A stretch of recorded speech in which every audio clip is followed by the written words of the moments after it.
And welcome everybody to another episode of LSU Live here on the Voice of College Football Network. We're your two co-hosts here on the LSU at the Voice of College Football Network channel. Grant Satchery, Zachary Junda.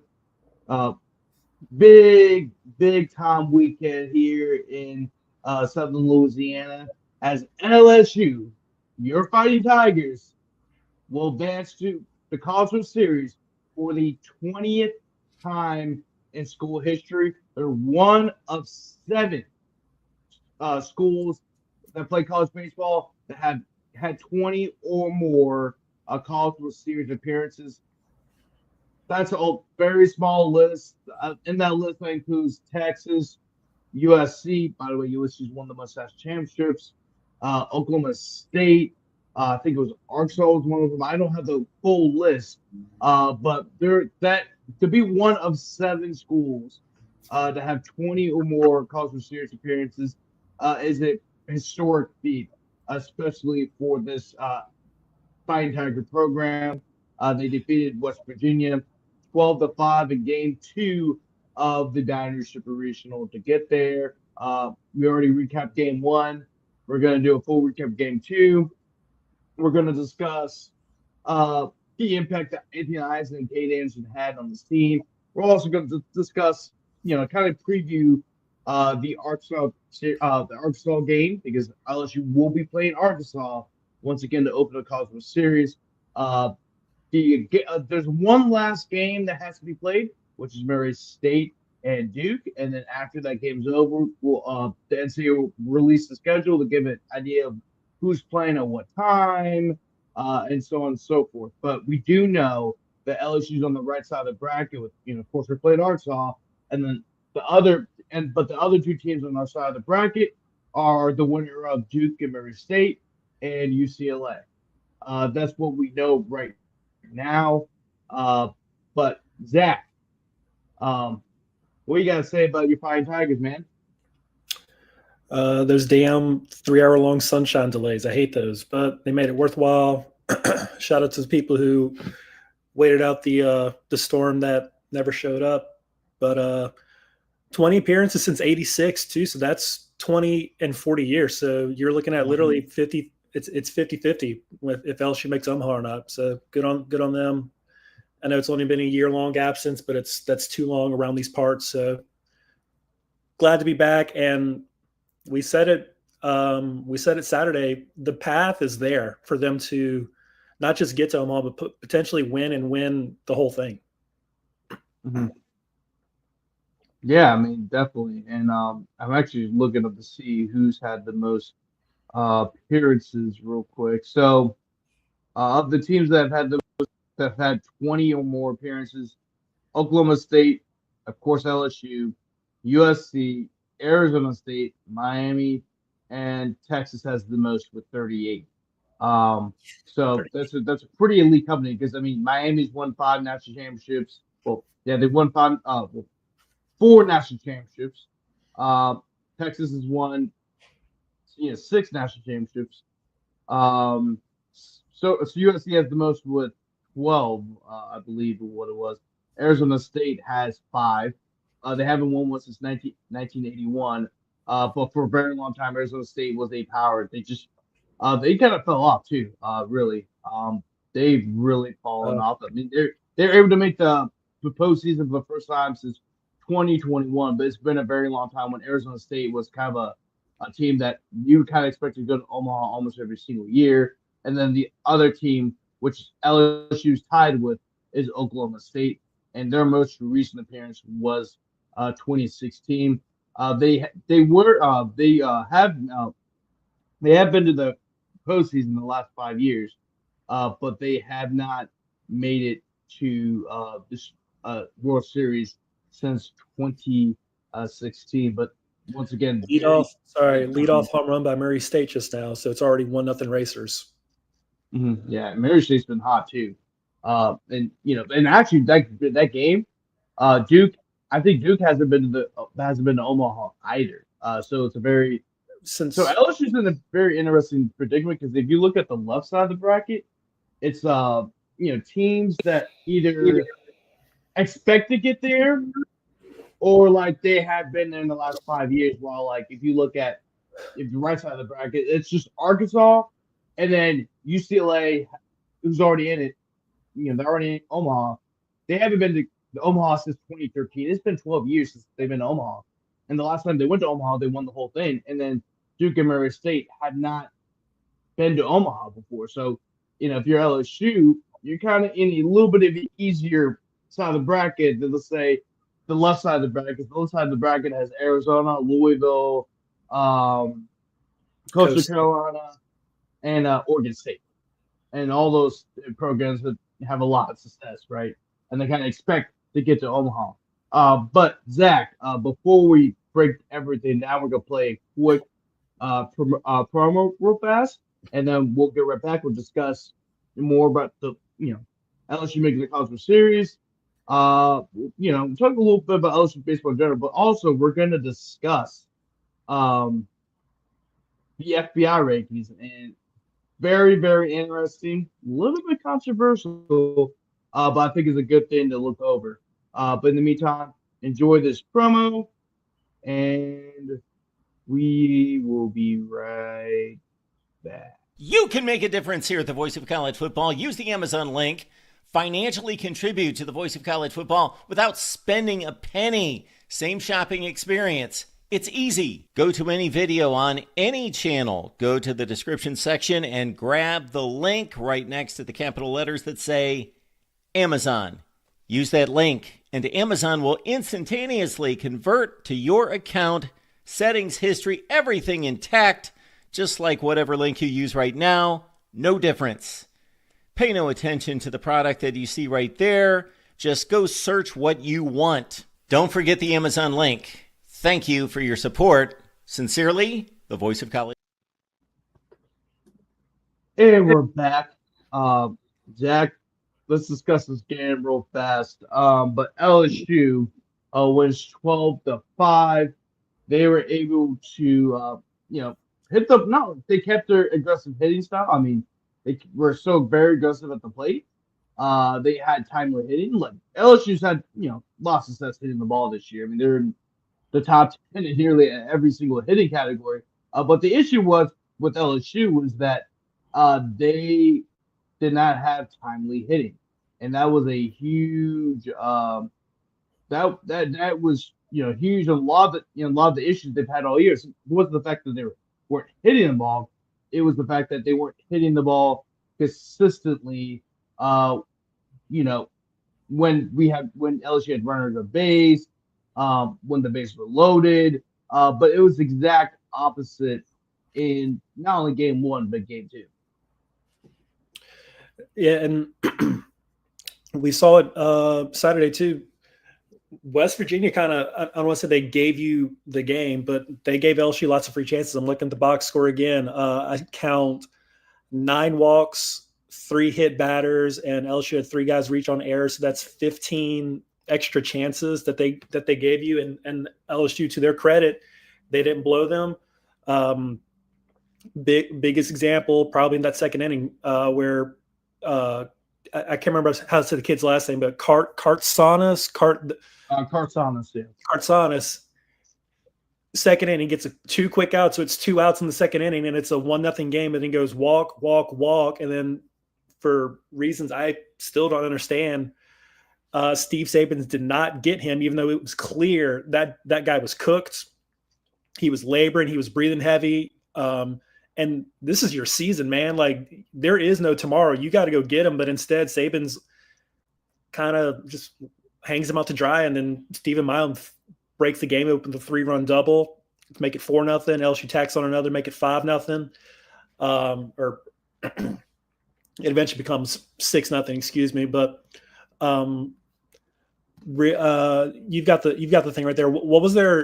What's the final line on runners in scoring position? Can we look at that real quick?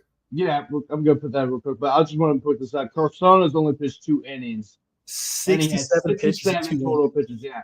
They were eating that pitch count, and that was key for LSU. You wanted to eat in that pitch count to get to their bullpen because West Virginia's bullpen was really suspect. And Chase Meyer is probably one of the better bullpen guys, but even he was struggling at times. Just LSU can like pull through, but eventually they did. But kind of going to the score real quick. So uh, Jake Brown was able to reach on a fielder score, which allowed Derek Carroll to score home. Derek Carroll actually opened up the game with a base hit with 2 outs. Stephen Milam hit a three-run double that opened up the game so LSU went up 4-0 in the bottom of the second. By the way, that was with 2 outs. By the way, Yep. that was with 2 outs. Like point. Zach said, Jake Brown also had an RBI single. That was the second RBI of the game, which allowed Milam to score to open up 5-0. And we mentioned this too, Zach. I mentioned this in the preview show, the preview show we did. I did with Alex Day, and I even said it. I think I may have said it even in the post game reaction show for Game 1. I said West Virginia is a below average fielding team, Yep. and you saw that when Jared Jones popped it up a little bit outside the infield, and the second baseman can't figure where the ball was going, and it dropped right behind him. It wasn't an error because he didn't touch the ball, I think. And then it was a cinch. It may as well have been there. Yeah. Yeah, and it probably should have been there, but Jared Jones is credited with the RBI single, and LSU up the game 6-0. But then it looked like LSU got a little bit comfortable, and I think that was part of the issue. Sam White for West Virginia, he gave West Virginia their first run of the game with a solo shot. And then later in that inning, with 2 outs, Anthony Ianson gave up a run home run to have the roster right here. And whatever the kid's last name is. Loveson. Hold on. Oh, here you go. That's where is it at? I just saw it. Hold on. It's like Brennan. Ben Lovesden. Ben Lovesden. And this isn't a power hitting team either. No, and really it was weird too because the wind was blowing out the stadium, but it wasn't blowing that hard. So like there's a lot of times where LSU hit the ball deep, but it just stopped at the warning track. If the wind was blowing a little bit farther, you probably would have saw a lot more home runs from both teams. And really both those home runs were like line drives. They weren't even like bombs. They were just like straight up line drives and they just kept traveling. Yeah. Remember, Stanfield missed one by just a little bit. So, like you're saying, if there's a little bit more wind, that one that Stanfield hit out, I can't remember what inning it was, but Stanfield just missed one. To your point about maybe a few more home runs that kind of died out there. Yeah, there was a couple more as well, but Stanfield was the one where like I thought that was going out. I thought that was the one that should have gone out. Yeah. But all of West Virginia's both of West Virginia's home runs were just straight up, just hard hit line drive that just kept traveling. Not Jake Brown's though. Yeah, but luckily for Browns. But luckily for LSU, they were able to wake up again. By the way, in another Chris Stanfield, who's been one of your better hitters all year, even though he doesn't really produce a lot of runs, he doesn't bring in runs, but he is a great hitter. And Chris Stanfield also is a veteran on the team. He's one of the few seniors in the starting lineup. Chris Stanfield, lined a 2 RBI single to the rest of the field, which allowed Reeves and Dickinson to score home. And then Ethan Fry reached on a throwing error.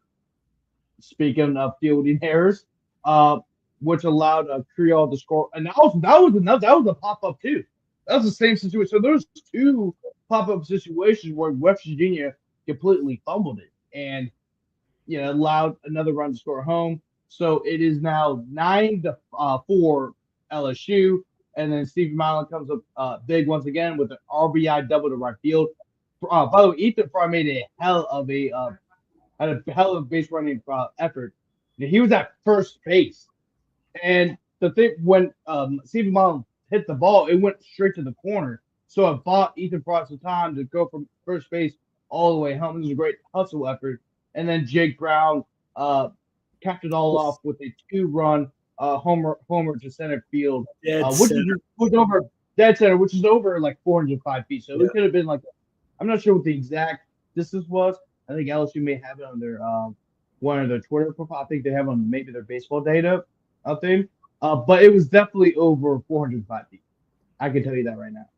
Yeah, just murdered that ball. Imagine that I that's mean, it was in yeah, it was, Tennessee's little bandbox of the stadium. That's like 600 feet in Knoxville. yeah. Oh, 417 feet. That was the official Oh, distance. yeah. Yeah, I mean, it was an absolute bomb. But then Jace Reinhardt hit a home run, which by the way was West Virginia's third of the day. I mean, most all their runs come off of homers. Which I mean, they weren't even just straight like okay, hit after hit after hit. It was just straight up just they just hit the ball hard and just managed to go out. Because I mean, a lot of the two of their home runs were just straight up line drives and just kept traveling. But going over the stats one more time. Stephen Milam went 2 for 4 with 4 RBIs. Jake Brown 2 for 4 as well with 4 RBIs. Jared Jones went 3 for 4 with an RBI, and Chris Stanfield went 1 for 3 with 2 RBIs. Anthony Knights was credit with the win. He pitched five innings with 4 runs scored on 5 hits. All of the runs were earned, 3 walks, 7 strikeouts, and he picked up his 11th win of the year. Not, I would say his one of his best starts, but it was solid enough to earn the win. I mean, he still did pretty well. I mean, really, all those runs, like I said, all those runs were allowed off of home runs. Maybe besides one of them, but like, I mean, it wasn't like he had a bad outing. I mean, West Virginia's a very good hitting team. I don't think it's anything you should be worried about. They did hit off of Kate Anderson pretty good, but that was a favorable match to West Virginia because Kate Anderson is lefty. 3 of the top 4 batters in West Virginia's lineups are lefties. Cooper Williams also had a great outing. He pitched for 2.2 innings with a strike of Health MVP of the one. game. Right. And also, his one run was off of a home run. By the way, that home run was only his second earned run since April 26th or whatever. Yeah, Like, we've been talking for a couple weeks about like LSU is going to need like some unexpected efforts from bullpen guys you wouldn't really think about. Cooper Williams is proving to be that guy. Like he's kind of flown under the radar. Cooper Williams, he's a freshman, and maybe that's why we don't talk about him. But he's throwing strikes, and he could really be somewhat like, God forbid LSU end up in a loser's bracket game, but he's really working his way up a list of arms that I trust. After Anderson, Ianson, Evans, I think I trust Cooper Williams more than anybody else. Yeah, definitely. I mean, Cooper. I mean, it's not like I still think Zach Collins is still a very good pitcher. I know he's had his struggles late, but like for most of the year, he was a solid pitcher, and he's a veteran. Like, and there's some chart like I saw. My F1's about to die. But yeah, these ones. So I got to plug them up or probably take them off anyway. But what I was gonna say was Cooper Williams. Actually, let me take them off right now because that Barry Lowe thing will distract me.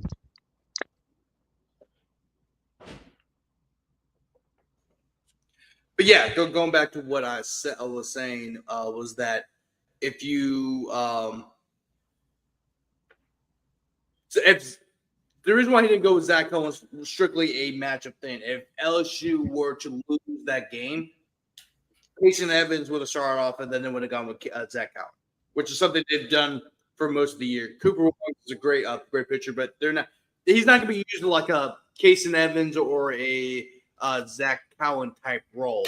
And it's not because he's not as good as him or he's bad but it's just right now he's a freshman, right? And you want to use him in certain situations, but I think his role will be expanded because of how well he's pitched in these last 2 outings when his name was called upon. And they were both in high pressure situations. Remember, the last outing he had against Little Rock, that was a very tight situation. I think LSU was down, I think by 1 run or 2. Yeah, that was the game they lost, and he kept throwing up zeros, and he gave you a chance to kind of get back in it. Yeah, and then in this game, he kind of kept West Virginia at bay long enough to allow LSU's bats to come through. So he's done a great, and he's done a great job all year. And actually, I wrote it down too. But in his last 6 innings pitched, which were the two regional, this game and then the regional game, Little Rock, the one that LSU lost, he has thrown 5 strikeouts and has only had 2 walks. And then I already mentioned this too. But from April 26th all the way up to last night, he had only allowed 2 earned runs. The second one came off the home run from last night, and he's also only allowed 3 walks, and he has hurled 10 Ks. And he really hasn't pitched that much all year. He's only thrown, I believe, 19.2 innings this season. He really hasn't. He's had 19, 20 appearances, but he hasn't thrown that many innings. So he's done a great job despite the lack of innings. So I think his role is going to be expanded upon once you get to Omaha. And I also want to mention too, Derek Carroll and Stephen Milam throughout the postseason, really, especially Stephen Milam, considering how much flack we have given him. It's not because we hate Stephen Milam, it's because we expect better from him. But he's off of his freshman year last year. I mean, he was incredible, and he batted 200 for most of SEC play. But since the postseason started, 8 for 19 from the plate with 3 doubles, a home run, and 11 RBIs. He also scored 9 runs based off of getting on base. And the reason why he's able to get on base is because he forced 10 walks. And if you look at his on-base percentage, .633. He got on base more than 60% of the time. And Derek Carroll, same thing. But Derek Carroll was a great hitter. I mean, he was first or second on LSU's team with in batting average, and he went 10 for 22 with 3 doubles, a home run, and 7 RBIs. He also got on base 62.5% of the time, so 625, and he also forced 9 walks. And LSU, not only did they get on base, but like I said, they converted whenever they had guys on base. And that's something that we have been harping on throughout most of the season. It's not their lack of hitting, it's their lack of timely hitting. And if you look right here for game 2, LSU went 6 for 16 with 2 outs. They scored 9 of their 12 runs in 2-out situations. They were 5 for 12 with runners in scoring position. In the leadoff, they went 4 for 9. With runners on third with less than 2 outs, they went 2 for 3. And, of course, they converted on both of their bases loaded opportunities. This offense works so much better when Milam is getting on base. I know we've been kind of like bemoaning like the struggles that Jared Jones has had, but it really does seem like Milam is the difference maker. I don't know if it's just because of where he is in the lineup, being, he's been hitting upwards like in the 3-hole lately, and sometimes in like the 4 or 5. I don't know if it's also because he's the switch hitter, so you can always have the advantageous matchup depending on who's on the mound. But this offense clicks or it hits a new gear rather when Milam is getting on base, and postseason Milam is a real thing, as Musso likes to say. So he's finding his stride. He's seeing the ball so much better. He's taking his walks. He's getting on base. He's letting people like Jones and Brown bring him home, and he's a real weapon when he's locked in like this. Yeah, I mean, it's just a completely different lineup when Stephen Milam's hitting the ball. I mean, Jared Jones went through a slump, and a lot of players have gone through. Even Dylan Cruz went through a slump in that national championship season. So, I mean, all good players are going to eventually find their way into a slump, and Jared Jones had that. I mean, he went 3 for 27 going into the winner go home game in the regional, and of course, when he hit that home run, I really do believe that was a huge confidence boost, because he needed that. Because not only did he get a hit, it was a massive home run that sealed the deal for LSU to advance to the Super Regional. And of course, he came and he carried that forward. I mean, in the Super Regional, he batted 4 for 8 in the regional, and then he went 3 for 4 last night.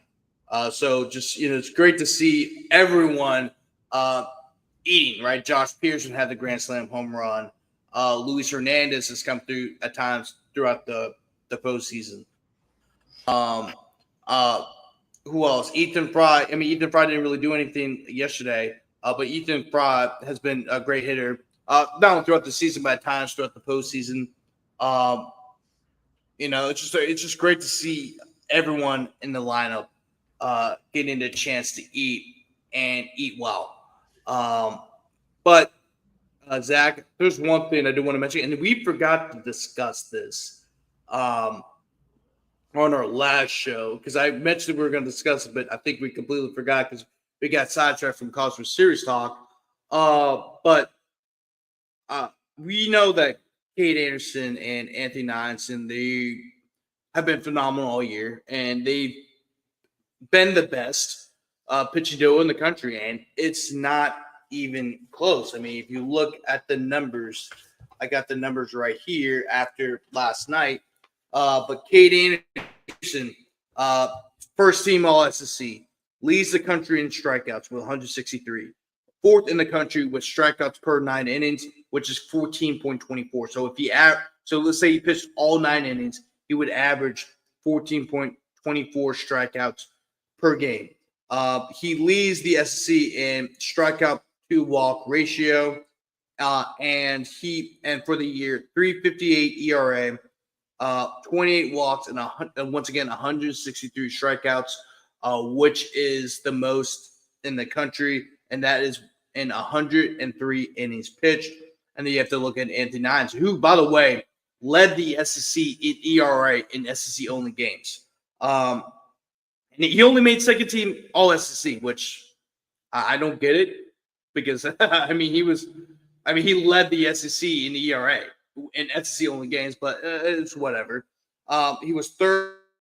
He was third in the country in strikeouts of 142 and counting, by the way. So Cade Anderson and Anthony Niansen's numbers are only going to go up because they're still active. They're going to be in Omaha, and they're going to pitch. And right now, Anthony Niansen is 9th nationally and 3rd in the SEC in strikeouts per 9 innings, which is 13.01. He has a 2.74 ERA, 35 walks, and 142 strikeouts, and 98.2 innings pitched. And he also has 2 saves because he picked up a save in the SEC tournament, and he also picked up a save in the regional. But Zach, yes, I do think they are the best pitching duo in the country. But also, their legacy at LSU will last forever. This is the only year you're going to see these two together. Anthony Niansen is going to the draft next year. He's eligible as a junior. And Cade Anderson, although he's only a sophomore, he's old enough because he reached the age limit to declare for the MLB. And right now, he's projected to be a top 10 pick. So this is the only time you're going to get to see him. So if you look at both of them together, they're up there with some of the best pitching duos in LSU history. And LSU's had a solid amount. Yeah, they're doing this. I wasn't really old enough to remember, but this kind of looking at your Yankee set, this kind of feels like what I imagine Arizona Diamondbacks fans felt in 2001 watching Curt Schilling and Randy Johnson lead them to a World Series. And it's maybe not the best comparison, but just having 2 aces just lead you and carry you the whole way through, that's kind of what it feels like, or at least what I would imagine what it feel like. And really, they're comparable. I mean, there's a lot of pitching duos that they compare. Because I'm actually going through, because I'm actually about to write an article about the legacy of LSU on ChrisCitySports.com. I'll post it on my Twitter. My Twitter's on there. I'm going to post it on my Twitter eventually, and then also I'm going to do a kind of a article going through some of the best pitching duos in LSU history. But I was looking through some of them. I mean, if you look at the numbers for this season, they're better than Paul Burge and Chad O'Jays, and they were the pitching duo that won LSU's first national championship. I mean, they're comparable to Alex Lane and Jared Poche, but really the one they're comparable to, and really we're both old enough to remember this because it actually happened not too long. Well, I would say not too long ago, maybe like more like 15 years ago, but Lewis Coleman and Anthony Renato in 2009. Lewis Coleman was the SEC Pitcher of the Year. He went 14-2 at a 2.93 ERA, and he threw 142 strikeouts. And Anthony Renato was fantastic as well. And he, I believe he was like he was top 5. Well, I think it was like second in strikeouts, but he had a 3.04 ERA and 159 strikeouts. And Renato went 12-3. And I think they're very similar to those two. And those two pitchers were dominant all throughout 2009. And, you especially saw in the College World Series. Yeah, and this is me hoping that freshman Matty Ott, if we're following that analogy, Casey Evans can be the Matty Ott of this scenario. I'm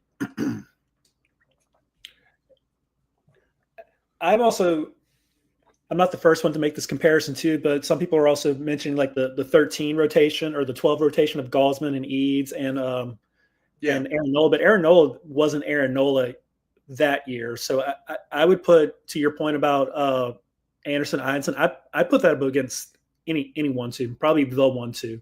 And I know that's hyperbolic to say, and I know in this world we live in, everything is the best year or the best thing ever, but the numbers as you're spelled out for everybody backs it up.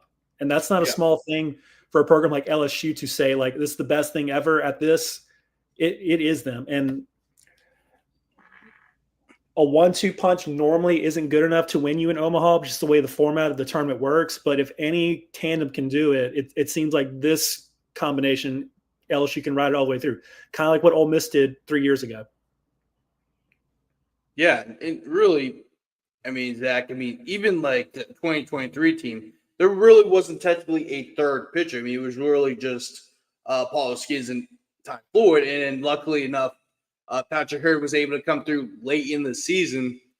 And really in 2023, people forget that like that pitcher rotation was a cluster shoot. I mean, you had Paul Skeens pitched to game 1. The game 2 is Ty Floyd. But because they're going to Wake Forest, they decided to not only pitch Ty Floyd but pitch Thatcher right after that. So you wait. So not only you already pitched Ty Floyd, but you also pitched probably your third best pitcher at that moment, your day 3 guy, to win you the game. But he just couldn't because the strike zone was really bad that game. We were both there for that. And then you had to pitch Ackenhausen. And I remember in the game before, the greatest game in college baseball history, the Tommy White walk-off, you're pitching Griffin Herring and Gavin Guidry, and I don't know who I think Briley Cooper started that game too. I mean, it was like you were pitching all kinds of pitchers. Javen Coleman started the first, or I guess second, Wake Forest game, and it just blew up on him. But that's the Griffin Herring game. Yeah, he came out of nowhere and gave you like 6 innings, and Cooper just turned into hefty left-handed Mariano Rivera for a couple of nights. It was absurd what he was doing up there. Yeah, I mean, so like my point in saying that's like you don't necessarily you can win with a 1-2 punch. The only thing with the 1-2 punch is that you also have to win the games you need. Like if you lose, like if you win game 1 and you win game 2, I mean, if you finish if you stay undefeated up until the College World Series finals, the pitching staff should be set because, like, for example, if LSU went undefeated that weekend, then Paul Skins would have pitched game 1 of the College World Series finals. Ty Floyd would have pitched game 2, and then, of course, Thatcher would have pitched game 3, whatever, Yeah, you got to stay in the winner's bracket because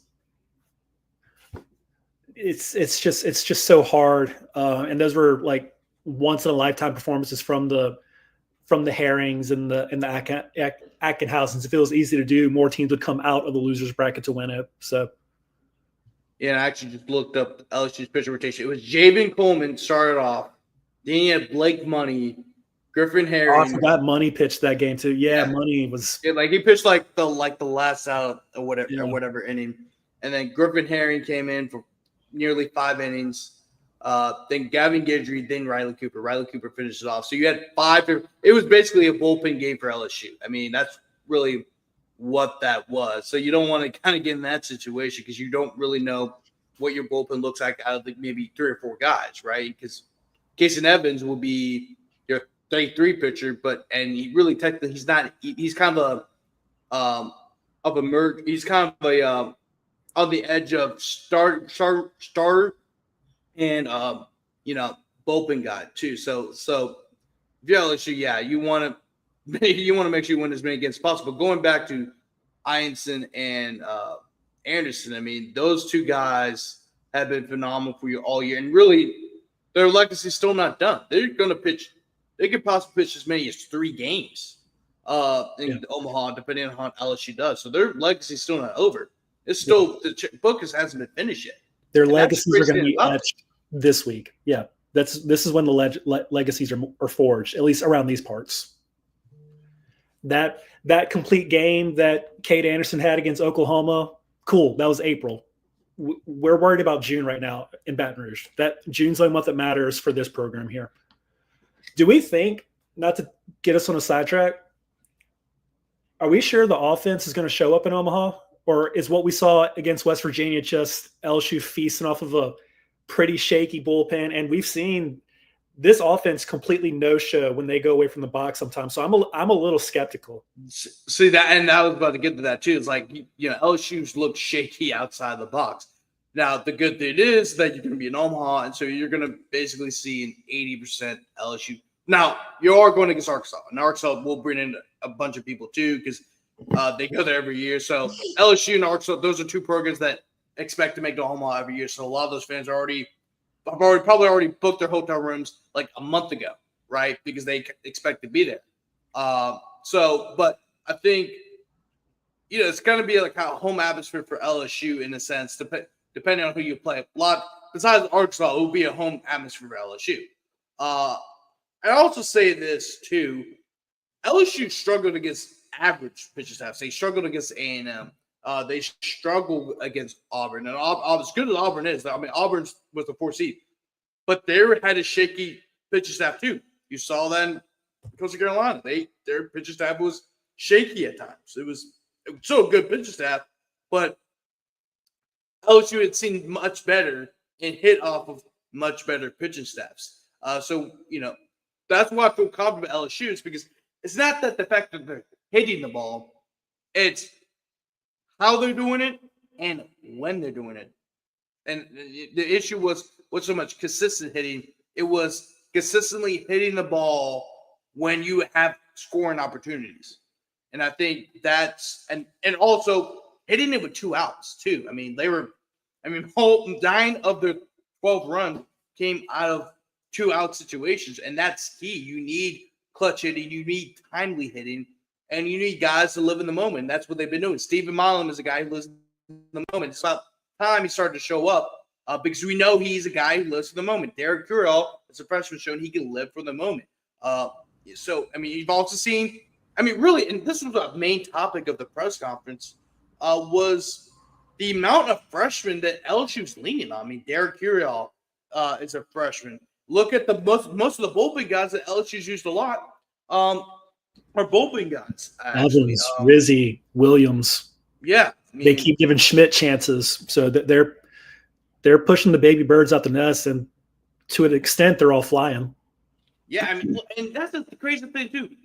This pitch is – I don't want to be rash with it, but this pitch staff could be just as good, if not better, because a lot of your pitchers are coming back possibly for the next 2 years, unless they have a Cade Anderson situation where they're old enough to be draft eligible. William Smith, if he continues to develop, he will be a starting guy. I mean, he went 7-0 on the year. I know he looked shaky at times, but Cade Anderson what William Smith is now is what Cade Anderson was last year. But Cade Anderson was a guy who started a lot of midweek games, was highly effective in those midweek games, and then became more of he was a bullpen guy. He even got a chance to start a game or two in SEC play, but he's mostly used as a reliever. That's the same thing with William Smith. Now, William Smith has, looked shaky, but to be fair, he's a freshman, right? And you can say, well, Casey Evans is balling. Well, some guys still takes a little while to finally figure it out. I mean, Kate Anderson didn't look like this last year. Kate Anderson was a good pitcher as a freshman. Like, you could tell the potential was there, but nobody expected him to lead the country in strikeouts this year. At least I didn't. I knew he probably going to have a good year, but leading the country in strikeouts? Yeah, not this. No one had this on the. I mean, it's just so. I mean, a lot of credit has to go to Nate Yeskie. I mean, Yeskie. I mean, he's one of the best pitching coaches in the country. I mean, look at what he's done across the board. He was at Oregon State. He helped helped Oregon State win a national championship there. As a pitching coach over there in 2018. He goes with Jay to Arizona. They had a lot of success. He goes to A&M. They had a lot of success. And then Jay pushed him for A&M. And also what's been key is that he's been consistently here. This is his second year at LSU. Remember, the first three pitching coaches Jay hired became head coaches. I forgot. It was Jason Kelly, Wes Johnson. Jason Kelly. And then it was Wes Johnson. Wes Johnson. And Wes Johnson, they stole him from the Twins. He was the pitching coach for the Twins. Yeah.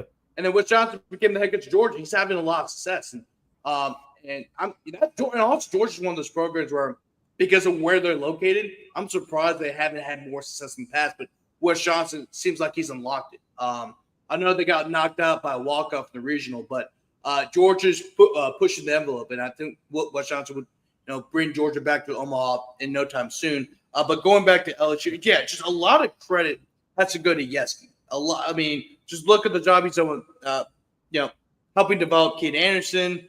Ianson, was already a great pitcher before he came to LSU, but now he is arguably a top 5 pitcher in the country. And then look at the freshmen and that company. I mean, Cooper Williams, Maverick Rizzi, William Schmidt, Kason Evans, all those guys. And also, here's the thing, crazy thing too, Zach, is that you don't have Gavin Guidry. Like, you don't have Gavin Guidry. If you look at the pitcher staff right now, the only guy who's on the roster right now that literally pitched in Omaha was Gavin Guidry. And he's out for the year because of a back injury. So I don't know what his draft status is like. I don't, because he had a very successful first 2 years here at LSU. So, and he would have been the first bullpen guy you would have brought out, but he's out for the year. And the fact that the pitching staff has been able to stay solid all throughout the year, and I know they've had their kinks and everything, but the pitching staff has been able to stay solid all year, despite Gavin Guidry's injury, despite some of the inconsistencies of the bullpen, having a really young bullpen too, and then also Kate Anderson becoming the best pitcher in college baseball, and then of course Anthony Ianson really locking down in SEC play onward.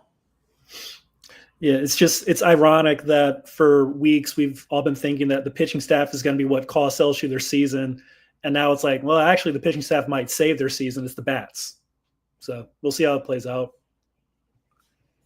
And I would say it's a mixture of both. Yes, the bats kind of helped in their win over Little Rock and West Virginia, but also the pitching did its job. I mean, look, West Virginia's a very good hitting team, right? And I've said that we've both said that. Alex, when Alex came on here, he said that this West Virginia's a very good team, and the matchup was favorable to them because Kate Anderson is a lefty. So lefty matchup, that's going to favor the lefty batter. And despite that, he was still able to pitch effectively. And then also LSU's bats were able to hit in a timely manner. I mean, I think credit has to go everywhere. They didn't have really many mistakes in the field. They played with confidence. I mean, the crowd was into. I mean, like a lot of things go into this year's success, but you have to start with. I think the biggest takeaway is Anthony Ianson and Kate Anderson. I mean, you can make a case that this could be the best pitching duo. A lot of people say it is the best pitching duo in the country right now, but you can make a case that this is one of the best in LSU history. And then really, depending on how they finish, you can make a case that this could be the best pitching duo in LSU history, although only for 1 year. Because you got to think about this. I mean, the best pitching duo is probably Jared Poche and Alex Lane because they did it for 3 years. Alex Lane was the first-round draft pick, 2-time All-American. Jared Poche was the winningest pitcher in LSU history, so I think the credit has to go to them. But in terms of a 1 year deal, depending on how they finish up, this could be the greatest pitching season an LSU duo has ever had. And there's a strong argument for that. I mean, Chad Oche and Paul Burr were great, right? Doug Thompson and Patrick Coogan were great for that 97 team. Anthony Renato and Lewis Coleman were great for that 09 team. I mean, of course, you got to think about Nola and you got to think about Ryan Eads and Kevin Gosman. But if you compare those, those teams didn't make. I think Kevin Gosman and Nola didn't make Omaha. That was the team that lost against Stony Brook. So the fact that this duo made it to Omaha, and if they pitch well in Omaha and win the whole thing, there is a strong argument for that. There is a really, really strong argument for that. Right now, as we sit here, June 9th, 10th, whatever day it is, on a scale of 1 to 10, how confident are you that this team gets it done in Omaha? Because I'm at like a 5, which I think is pretty high, actually. You know, LSU right now, I mean, they were the favorite going to Super Region. Now it's Arkansas. But the funniest thing is those two teams are playing against each other in game 1. I think my confidence is really high. I really like where this LSU team's at. They're playing with a lot of confidence. They're hitting the ball with confidence. They're being patient at the plate. They're not making any fielding mistakes. They're hitting in a timely manner. Anthony Nyance and Kane Anderson are the best pitching duo in the country. So you have a lot of confidence already as this with those two on the mound. The bullpen seems like it's coming together. I know Zach Cowan's having his issues. Zach Cowan's due for a good game eventually, right? This kid's going to end eventually. Because remember, Riley Cooper had some issues going into the postseason as well. But then he had a good outing in the SC tournament. And then the regionals, he had a good outing or two. And then the College World Series, he had 3 saves. He was believe it or not, people forget, he was the College World Series MVP that year. For that year, he had 3 saves and came up clutch for LSU.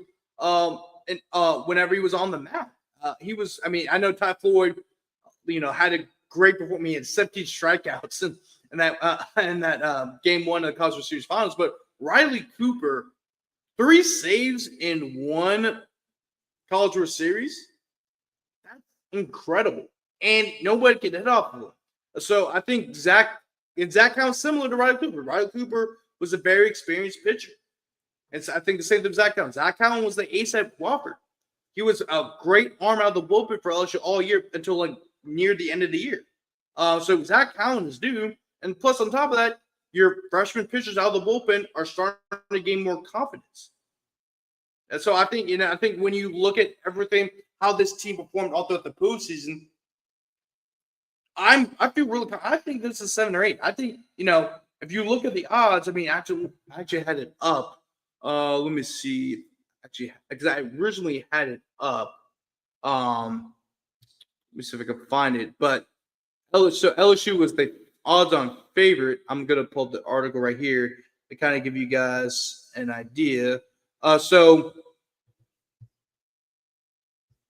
that is the stage. So you can see right here, LSU. So Arkansas is first in odds. Then it's LSU. Then it's Coastal Carolina. Then there's Oregon State. Then there's UCLA. Then there's Arizona, Louisville, Duke, Murray State. Duke and Murray State playing right now. Hey, Noah, can you turn on the game? It's 2-1 Duke right now. Or sorry, 2-1 Murray State right now. 2-1, yeah. So, yes, 2-1 Duke? 2-1 Murray State, sorry.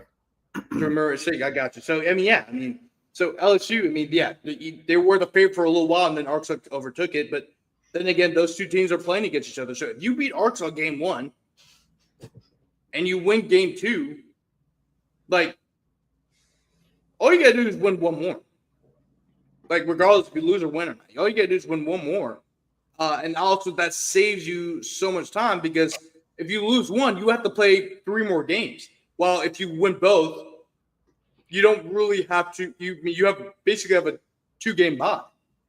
So That's the good thing about LSU. I mean, that's a good thing about LSU if they win game one. Because if they win game one against Arkansas, I feel really confident. Because no one on this side of the bracket, I don't think, is better than LSU.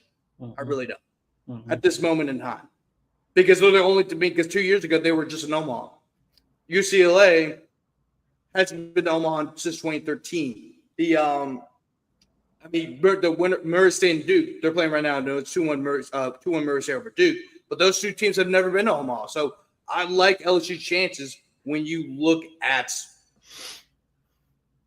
when you look at who you have in the rest of the field. I mean, most of the higher seeds got knocked out, right? Vandy in Texas got knocked out in regionals. Auburn got knocked out in the super regional.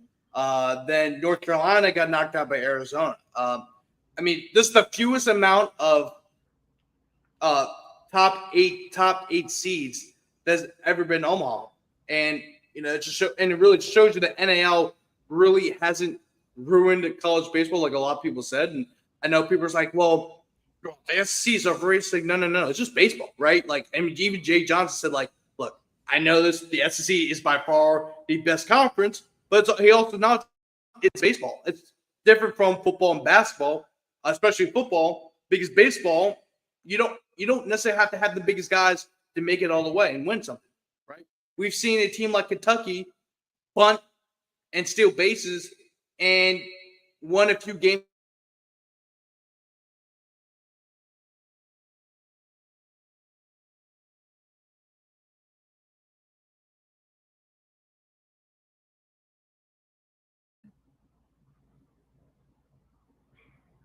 I think we lost Grant.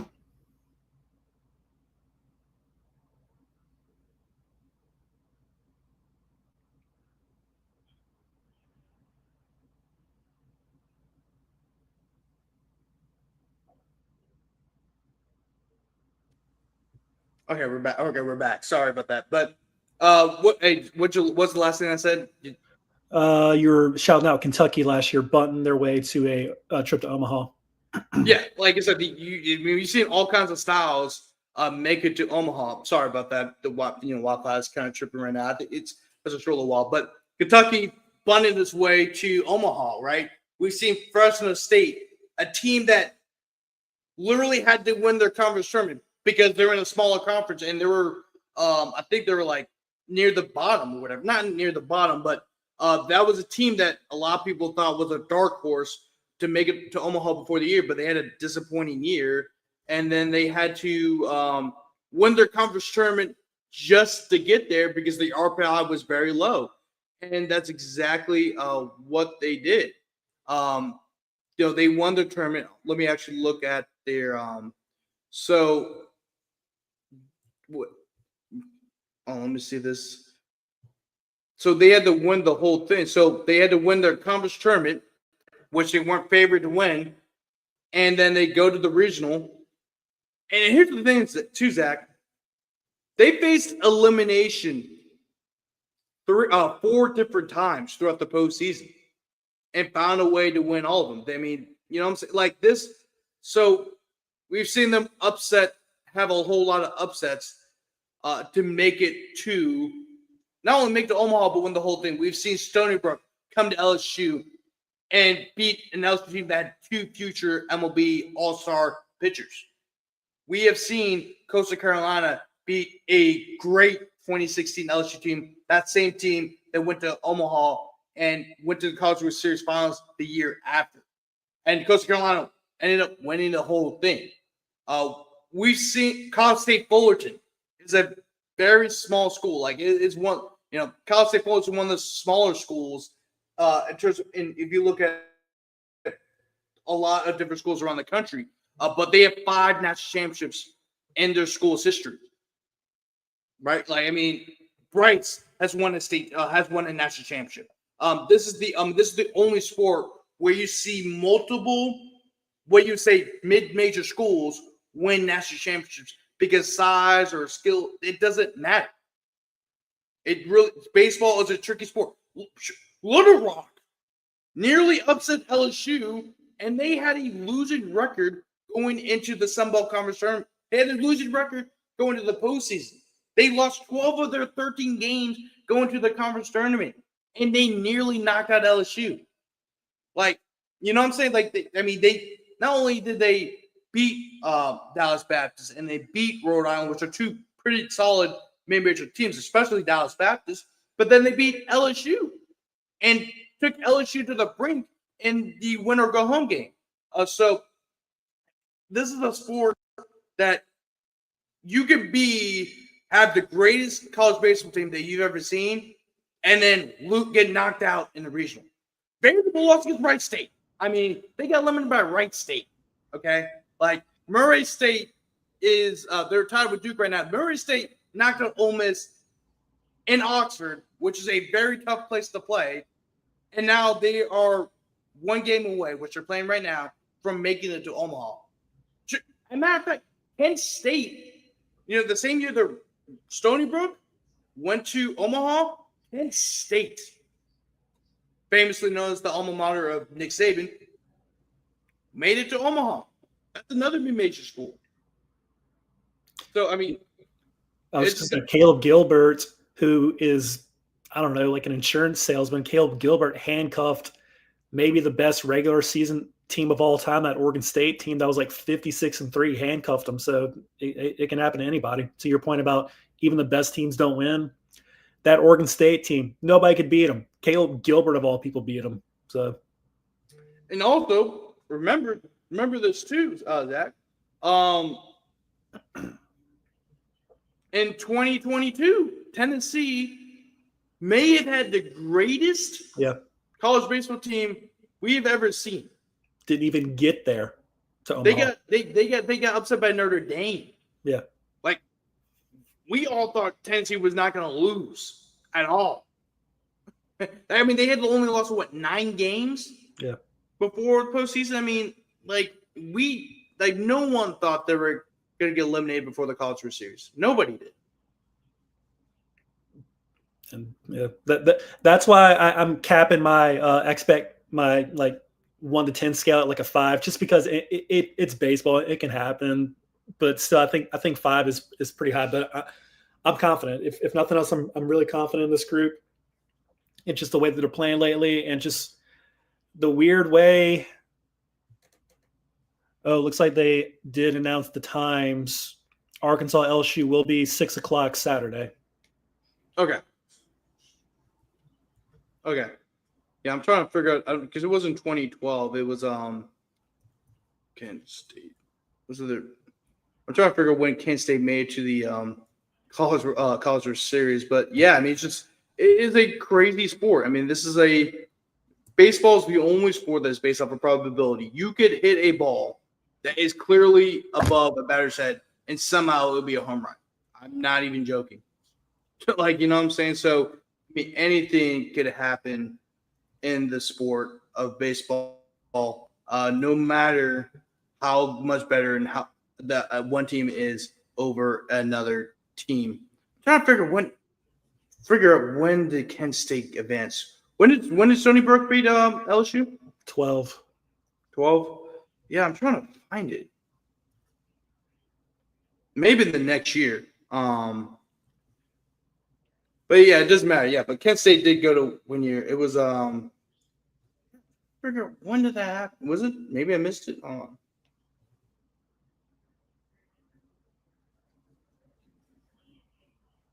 It doesn't matter. But yeah, you get the point. Like, it's just a crazy sport. It really is. And but LSU right now, I feel like is they are, if not the favorite, the team that's second in terms of favorites, because right now Arkansas and LSU are by far the two favorites to win college season, and they play each other in the first round, 6 p.m. 6 p.m. Central Time or Eastern Time? Central, 6 Central. Sorry. Okay, 6:00 Central Time. I believe it's going to be ESPN or ESPN2. So ESPN, yeah. So, but yeah, anyway, Zach, I also want to talk about this as well. Kind of moving off of baseball. I think we've talked about all we need to talk about baseball. But are you gonna be free this weekend for post game recaps or whatever? Yeah, should be able to. All right, cool. So either it's gonna be me or it's gonna be both of us doing post-game reactions and for each game. Will be, this could be a baseball-heavy show for the next 2 weeks. Not only baseball, but we're going to keep it even as possible because you got a lot of stuff going on with both LSU and not only baseball. Of course, baseball's going to be a huge talk, but football as well. I know this is a college football show, but it's hard not to talk about LSU baseball given how big it is down here. But Zach, let's move on to LSU football, and also want to mention this too. I think we already mentioned this. Grant Taylor has been called up by the Chicago White Sox. He was in Double-A, but he skipped Triple-A, and now he'll be pitching in the majors. So congratulations to Grant Taylor. It's probably one of the biggest what-ifs in LSU history in 2023. Even though LSU won the national championship, imagine how much better that pitch staff would have been with Paul Skeens, Ty Floyd, and Grant Taylor. Day 1, day 2, and day 3, all pitching together. That's probably one of the biggest what-ifs because Grant Taylor was drafted in the second round, and clearly you can see why he's getting drafted in the second round. He has been called up to the majors by the Chicago White Sox, who, like the Pirates, which is Paul Skeens' team, they absolutely stink. But congratulations to Grant Taylor. I also want to give an update, and this is also football too, but Jordan Arcement, who was the Director of Recruiting Communications and External Relations, he will be leaving the program to accept a position with Athletes First, a management firm that represents players, coaches, and broadcasters nationwide. So good luck to Jordan on his future endeavors. He was a large part of the recruiting of LSU's recruiting department. You see him all the time. If you go to games, I'm in the media, so I see him all the time. He's at every single camp. He's been at every single game. All the recruits love him. The coaching staff at LSU loves him. He's a Louisiana native, specifically Thibodaux born and bred. So we're gonna wish him good luck on his future endeavors. And I don't know how much that will impact LSU, but he's been a large part of LSU's recruiting efforts. But Zach, I saw something that was very interesting, Zach, and very, very, very, very interesting. And ESPN has released its FBI rankings. Go on. And they're not too high on LSU. They are not high on LSU at all. And if you look at the FBI rankings, let me make the screen just a little bit bigger right here. Texas is 1, Georgia's 2, Alabama's 3, Ohio State's 4, Penn State's 5, Oregon 6. Reasonable. I'll take that. Notre Dame 7. Okay. A&M. I know they beat LSU last year, but we're gonna really do this again. Miami, Tennessee, Clemson. Oh, hey, look, it's LSU. At least they're above Ole Miss, Auburn, South Carolina, Oklahoma, Michigan, but LSU right here. And I don't care about disposition or whatever, because I mean, look, most of these teams up here were either in the playoff or are in playoff contention. So LSU's right below them. But this is what their average record is. If you look at their FBI, 7.9 wins to 4.2 losses. That means the FBI projects them to go 8-4.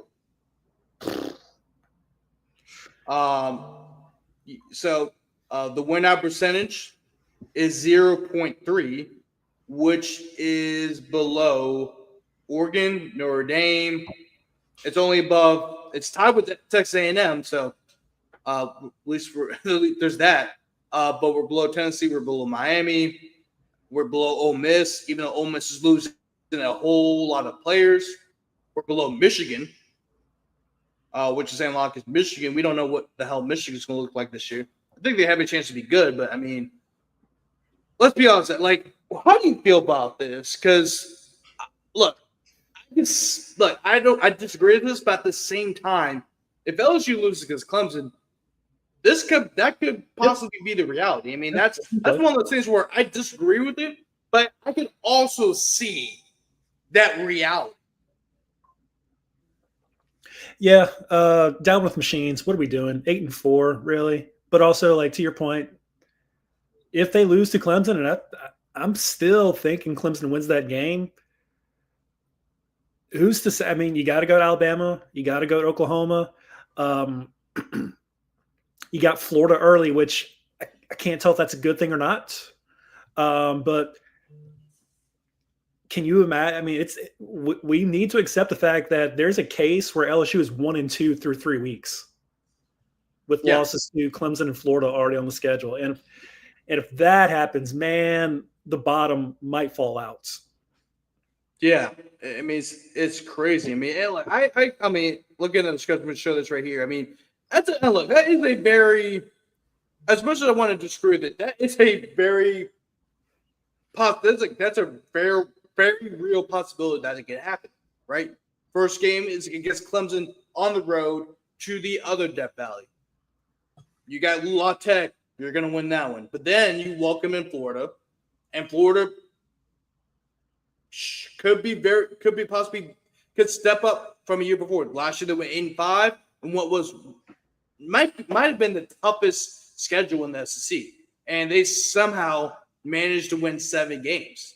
And a large part of that was 2 upset wins over LSU and Ole Miss in the second half of the season, which allowed them to be bowl eligible. If they lost their 2 games, Billy Napier would have been fired. Yeah. Like that, those 2 wins were astronomically, those 2 games astronomically saved Billy Napier's job.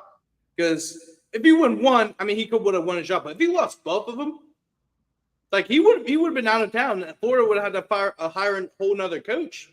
But Florida has a chance to be really good again if DJ Lagway's development stays on pace. If he's able to build off of his a pretty solid campaign. I know he had some issues, but it's a true freshman season, and he has a chance to build off of that. Then you have, of course, Southeastern. You should win. You're going to win that one, and then you have to travel to Ole Miss. And yes, Ole Miss is kind of a wild card. We have no idea what Ole Miss is going to look like, but Lane Kiffin is still one of the best offensive play callers in the country. Austin Simmons looks like he could be a guy. I mean, he actually played a solid. I think he played a decent bit in one game where, what's his name? When Jackson Dart was injured for a good portion of the game, Austin Simmons came in and he lit it up. And I forgot what game it was, but it was a fairly good opponent. And then South Carolina, you get welcome in South Carolina. I mean, that's another team that a lot of people are very high on. Lenora Sellers is projected to be a first-round pick, like Garrett Nussmeier. That game is. I don't trust Carolina in that game. Here, they should be okay with that one. But still, it's a very South Carolina should be a very good team. I mean, that's I know like the South Carolina, you kind of expect them to be like an 8-4, 9-3 team, but that once again, that's going to be a very good team. Especially South Carolina felt like they should have won that game last year, so they're hungry. And then you got Vanderbilt. You should win against Vanderbilt. A&M's going to be a tough opponent. But, I mean, look, most of these games are tough. You got travel to Alabama. You still got Arkansas, usually a very close game. And then you got to travel to Norman, Oklahoma. I mean, that is a very – I'm not saying it's going to happen. I actually disagree with that projection. But it's a very real possibility that LSU could easily be 8-4. Like, nobody thought LSU was going to be 8-4 last year. We all thought they're going to be a 9-3 team. They were a 9-3 team that had a 10-2 schedule. That schedule was fairly, I won't say easy, but it was fairly manageable. Right? They advanced in the playoff. Right? It was a 9-3 team with a 10-2 schedule. That's exactly what it was. But they finished with an 8-4 record, and the 3 games you lost. You lost against a below-average USC team. You lost the game against A&M. We had a 2-touchdown lead in the second half, and ended proceeding to lose by 2 touchdowns. And then you lost against a Florida team that was fighting bowl eligibility. That was a desperate Florida team. That Florida team, to kind of give it a comparison, what that Florida team was last season was like LSU in 2020 and 2021, where they were just fighting to stay 500. That's what that Florida team was, and you lost against them, right? And so it ended up being a very disappointing year. Not only did LSU stay stagnant, they got a little worse. I'm not saying they were terrible, but they got a little worse than they were the year before. They went 10-4 the first year under Brian Kelly. Went to the championship, beat Alabama and Ole Miss back-to-back weeks. Both were top 10 teams. Then the next year, you had Jane Daniels and Brian Thomas and Malik Neighbors. He had one of the best offensive lines in the country. Logan Diggs, when he was healthy, was one of the best running backs in the SEC. But Matt House, committed war crimes on the defensive front. So, it was a 10-3 season despite the defense completely being nowhere to be found, like a missing kid you see on America's Most Wanted. And then the next year, with the team, they had a lot of questions, but you had a brand new coaching staff that you knew was elite. You were basically a 9-3 team with a management schedule, but you finished 8-4. So you've been stagnant or failed to reach expectations in the 3 years now. So if you're LSU, you don't want to be 8-4 in a season where this is arguably the best team that Brian Kelly's ever had. Especially when you're all in with as much as with the spending spree that they went on and bringing in what is it, 18, 19 transfers and all that.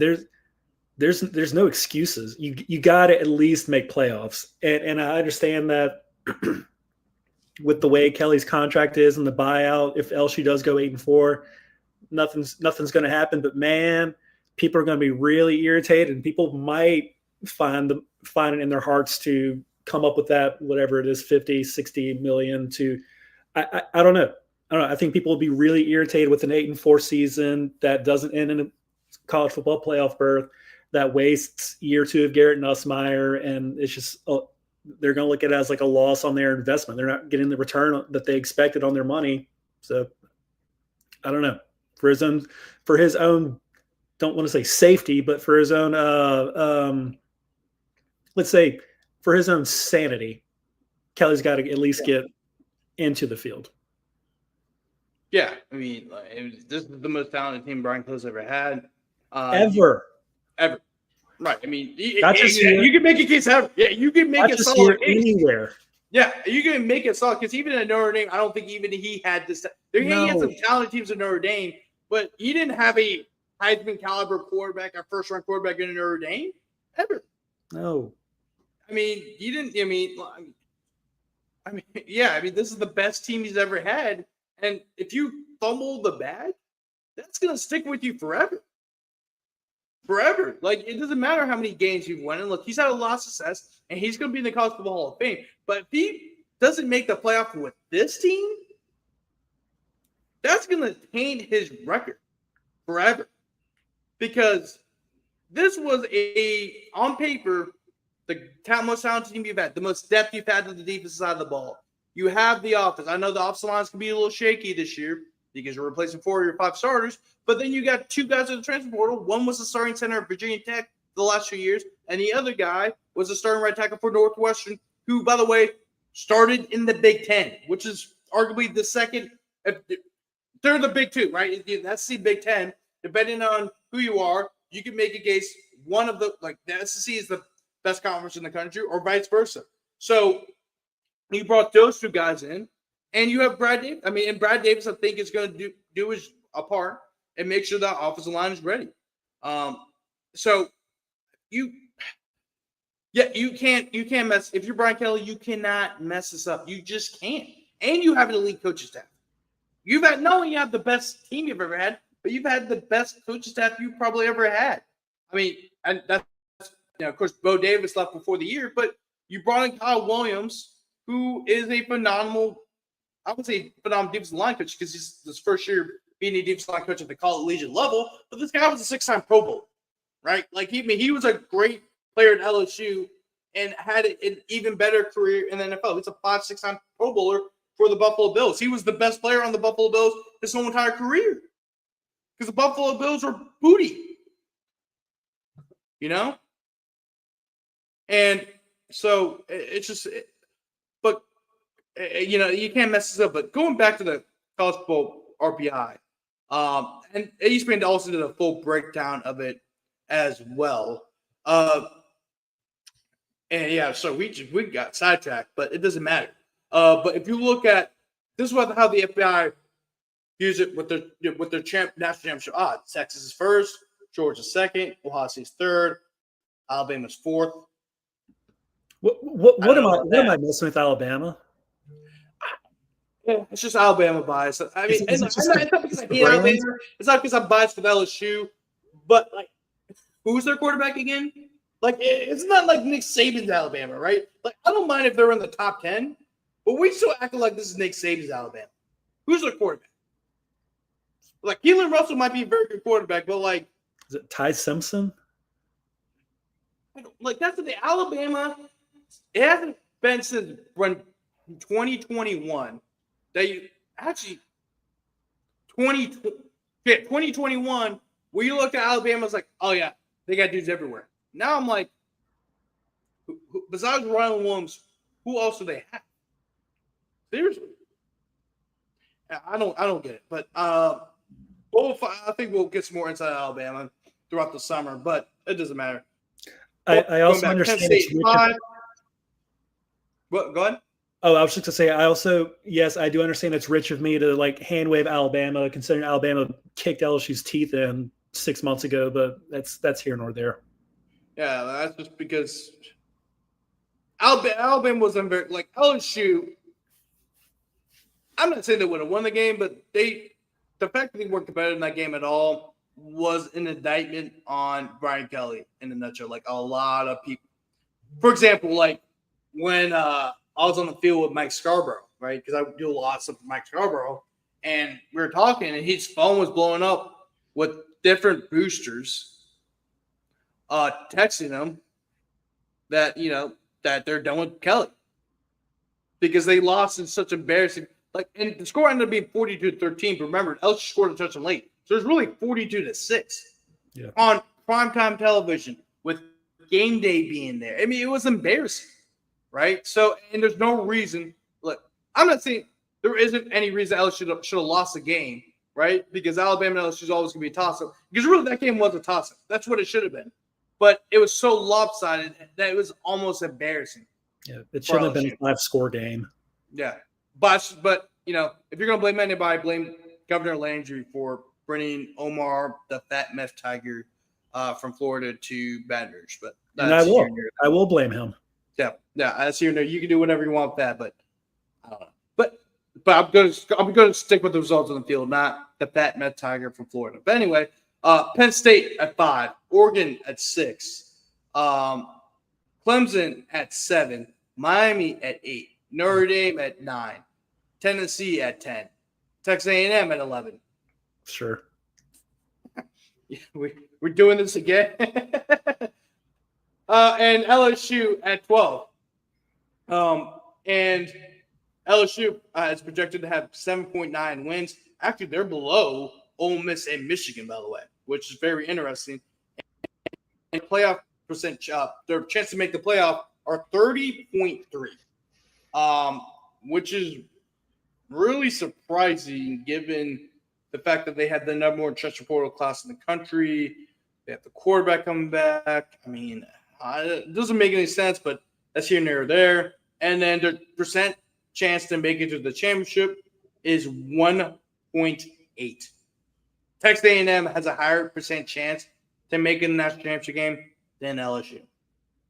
Texas A&M has not competed for a national championship, has not been in the national championship scenario since 1939. It could be sooner than that. But when they were by far the number one team in the country, that was the same year my grandparents were born. That's nearly 90 years ago. And they have a higher percent chance than LSU, who made it to a national championship game the last time was 20. Pre-America involvement in World War II. Yeah. No, literally. Yes. Yes. Because America did not enter the World War II to 1941 when the Japanese bombed Pearl Harbor, which was 1941.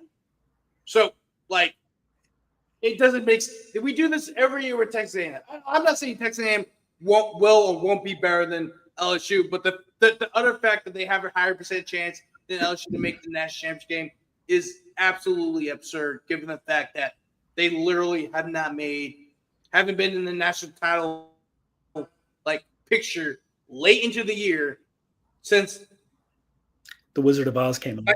the Wizard of Oz. Was the Wizard of Oz out in 1939? It's around that time. Actually, I'm gonna look that up. I'm looking up right now. Wizard. August 25th, 1939. Wow, look at me. You see my point. You see my point. Like, it doesn't make any sense, but that's here and there. But like, Zach, what do you think about these playoff predictions? Not only just for LSU, but just the whole lot. I mean, and there's some things I don't agree with, right? Like, I'm not as high on Penn State, not as high on Alabama. I'm not high on Tennessee. Who did Tennessee bring in again? They brought in who did they bring in again? Because they replaced Nico. Then they did like a UCLA Tennessee trade, basically. Like UCLA traded their guy for Nico, essentially. Yeah. Like you lost Dylan Sampson, you lost what's his name, Pierce. I'm still skeptical about that whole Josh Heupel like nut crunch time, that pretty boy finesse football that they play. That's no, miss me with that. No, I think it'll work. I think it'll be fine. I actually like that style. It actually fits Tennessee kind of well because when they have one in the past, it was through throwing the football, and they're also really good at running the football too. But just they just got to figure out, because I think Tennessee's heading in the right direction. Right, they made the playoff. Right, this is the first time since I was 8 where they've been relevant. But you also are in the SEC. And the SEC is loaded, the most loaded SEC. It's the most loaded the conference has ever been, and you also have to keep up with NIL, right? LSU has finally figured out its NIL thing, and it looks like they could be the best team in the SEC. Then you look at,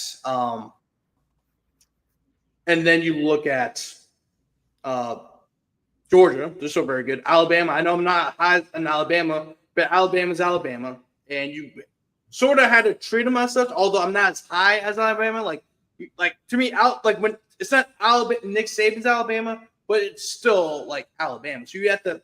So I think Alabama is not as high as what was it? As high as 4, right? I think they're a little bit lower, but it's just like, I think if I had to redo it, I would say Texas 1. I'll keep Texas, Georgia. I don't mind that. I would say I'll keep Ohio State there. But I wouldn't say Oregon's would be 4. Clemson would be 6. Alabama's like 7. I would say LSU at 8. Tennessee at 9. Notre Dame at like 10. Penn State at 11. Because I'm not really as high on Penn State. I'm really not. Like, I know Penn State's a good team, and James Franklin is a good coach. I know he's a little bit over. A lot of people say he's overrated, but he's still made the playoff. Like, he's still a fairly good coach. They consistently win 9-10 games every year. He underachieves, but you have to compete with Michigan and Ohio State. Every year. I get it, but like at the same time, like he's still won 9-10 games consistently. He's had multiple New Year's Six bowl game wins. He went to the semifinals last year. I know it wasn't the hardest road in the world, but they still went to the semifinals. And were literally, they had a chance to win that game to advance the national championship too. But I'm not as high on them. I'm just not, because I just think there's some teams that are better. I think even LSU is better than them at this point in time, despite them making the playoff last year. But yeah, there's some things that would probably be my changes, but once again, I think this is wrong, but I think the projection is wrong, but I can also see where they're coming from. Just because of how difficult LSU's schedule is the first 3 games of the year. Because 2 of the first 3 games, you're going against Clemson on the road, and then Florida. Because here's the thing: if you lose against Clemson, right, and you have to come back to play your rival, and you lose that one, you're starting off the season 1-2. You lose one more game, you're out of the playoff picture, which is very likely because you play in the SEC. And you got to go. You got to go to Ole Miss at the end of September. You could be 2-3 at the end of September. I mean, that's the worst case scenario, but it's in play. Yeah, definitely. I mean, it just is. And it's a surprise given the fact that you have a lot of guys coming. You have the number one transfer portal class in the country. You're much deeper on the deepest line than you were a year ago on the interior and also on the edge.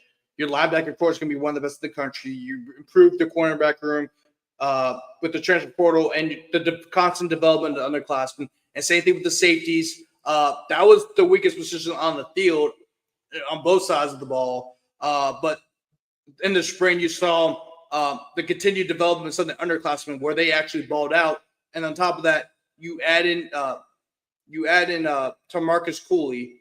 And then also you brought in AJ Halsey from Houston, who's all Big 12 safety from Houston. So it's two big time additions in the transfer portal at safety.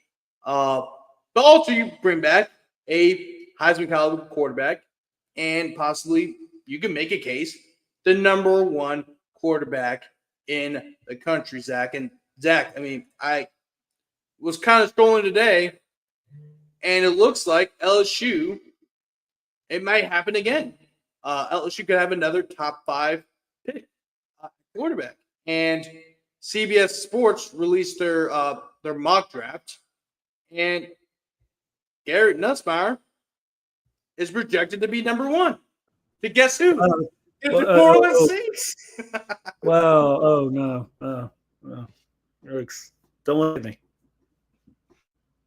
I don't know if it's going to happen. I don't know if the Saints are going to be that bad, but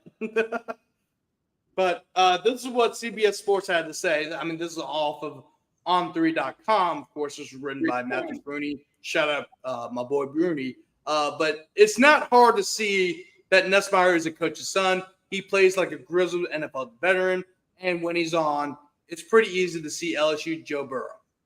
Sort of. Okay, maybe that's too far of a stretch, but I can see where that could maybe come from. The issues, I can see where CBS Sports is coming from. The issues arise when Nussmeier tries to do too much, and that is something of a theme in the 24 season. As the 24 season progressed, and LSU Joe Burrow turned to do New England Mac Jones. That's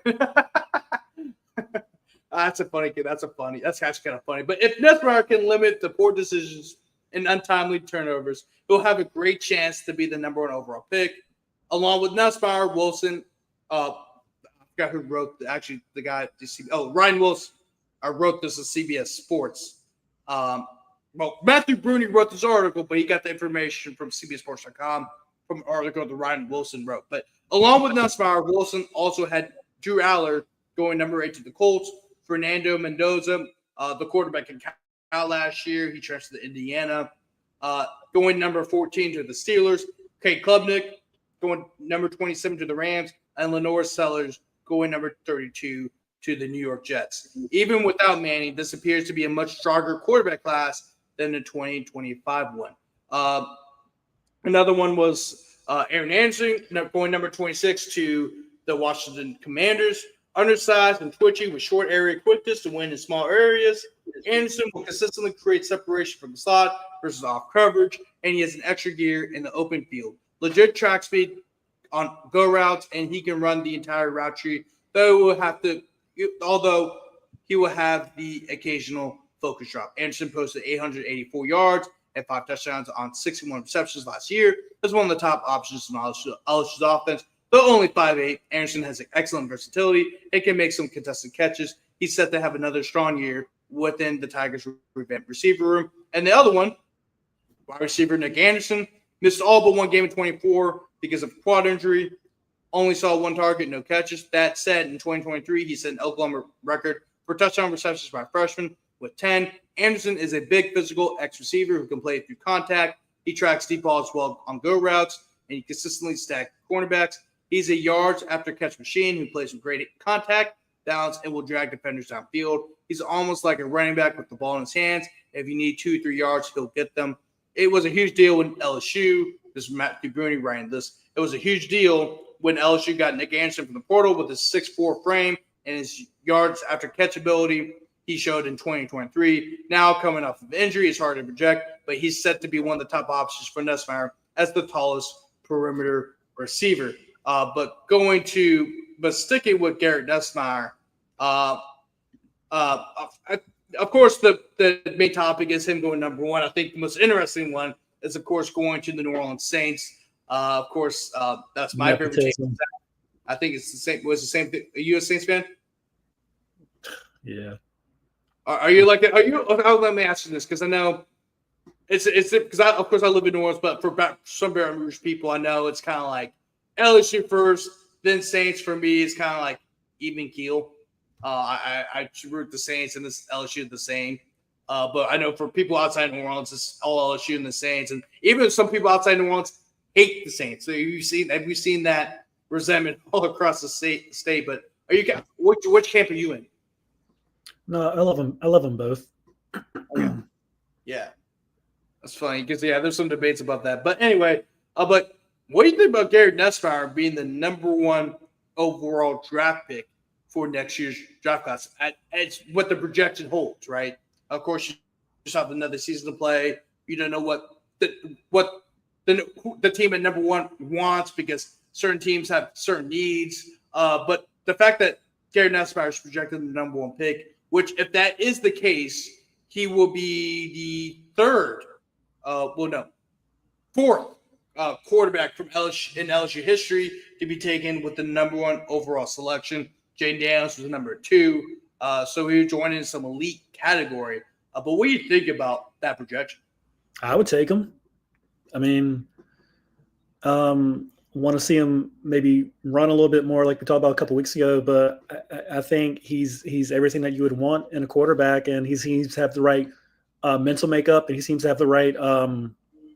He's just so tough, and that's stuff that you either have it or you don't. Like him diving in the Oklahoma game, diving forward with a bum shoulder. Either you have that or you don't, and he's got it. I think he's a guy that his teammates would rally around. So if my Saints are fortunate enough to be picking first overall, and I think they will be because they're probably going to be really bad this year, why not do it? Yeah, I would do it. Yeah, definitely. I mean, and I'd say I don't know what's going to happen, because of course this is going to be a stacked quarterback class, and also going to depend on which team at number one needs what position. But Garrett Nussmeier, we discussed this, throughout the offseason. We knew Garrett Nussmeier has a chance, it's going to be a first-round draft pick, but it's going to be on where. And if he has another year like he did last year, but you can see progression, he could be a number one pick, because for starters, Joe Burrow and Jane Daniels both have had success in the NFL. So NFL scouts and teams across the league are looking at that. It's like, well, LSU quarterbacks are better equipped to play in the league, just given Joe Burrow's immediate success, and Jane Daniels' immediate success. There's that. Number 2 is that he's a coach's son, and most importantly, his dad not only is a coach in the NFL and was a long time coach at the college level as well, under Saban too. He was also going up for Saban at Alabama. But he also played in the NFL. He was a backup quarterback in the NFL, ironically, for the Saints, which is where his dad met his mom, actually, because his mom was also a sensation. So there's a great possibility that he could be the number one pick. I just don't know if he will be, because it's you still got to play the season. You don't know what teams need at that particular spot, and then also, it's just really those two things. But the really interesting thing, of course, as a Saints fan, is him going to the Saints. I don't know if the Saints are going to be that bad, but it would be a hell of a story if he gets drafted by the Saints, the same team that drafted his dad, the same team where his mom was a cheerleader for. His dad's the current offensive coordinator for the Saints now. He's still going to be his home. Is still going to be in the state of Louisiana, which is a state that he really has considered his home. Because he's remember Gary Nussmeier's moved around a whole lot through his life. His dad's a coach. That involves a lot of moving, and trust me, I know. Right? I've been to. I don't know how many schools I can name that I've literally been to. All I can tell you is that I went to 4 different elementary schools, 2 different middle schools, and 2 different high schools. So that involves a lot of moving, but he considers himself to be from Louisiana, more specifically Lake Charles, because that's where his mom's from. He visited Lake Charles all the time. And that's why if you look at the roster, it says Lake Charles, even though he went to high school out in Dallas. So it's that will be of course the main topic is Gary Nussmeier, of course, possibly being the number 1 pick. But I think the interesting part is him getting drafted by the Saints because it's basically kind of a full circle moment, especially because of his family's connections with the New Orleans Saints. And it's just kind of like a storybook ending. Not storybook ending, because if he gets drafted by the Saints, the book isn't over. But it's a good part of the story, right? LeBron James level types of nepotism. You hate to see it. Yeah, it's hard to say it's nepotism because he's the son of a coach, right? And if he gets drafted by that team, I mean, it's not really nepotism if you're already considered to be, if you're already the number 1 pick, right?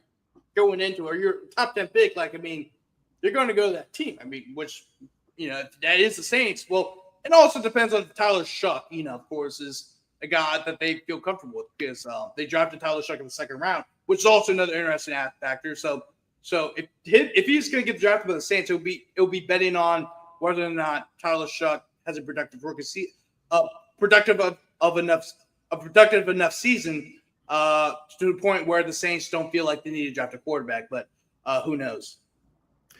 Yeah, and I was also kidding about the nepotism thing. Garrett Nussmeier's good. Bronny's I know good. you're joking, but it's Bronny's not good. So that's the key difference. Yeah. But anyway, Zach, you got any last thoughts before we wrap the show? It's a little bit of a longer show today, but that's what happens when LSU goes to Omaha. And of course, you got 2 very interesting articles that have come out about LSU in the past couple of days that I wanted to discuss on the show. No, I'm just excited that LSU can possibly avenge their 2013 loss to UCLA in a couple of days. So that bogus Bruin team, bogus Bruin team's bunting their way to a 2-1 win over a awesome LSU team still doesn't sit right with me. So we're going to avenge that loss. 12 years later? It's going to be great. You still got to avenge, but Arkansas still looking for revenge too. So you got to get past Arkansas before you get to UCLA. But you may not even face UCLA. You could face either Duke or Murray State. But anyway, that's going to wrap the show today. Thanks for watching. Make sure, if you're on YouTube, like this video, subscribe to the YouTube channel, and click on the bell for future notifications. If you're on Twitter, do the same thing. If you're on Twitter, if you haven't followed us yet, those are Twitter handles. Follow us. We're very active on Twitter. Zach, I was more active on the And the Valley Shook Twitter, so make sure to follow that one as well. That's going to wrap the show. Thanks for hopping on, and we'll see you guys later.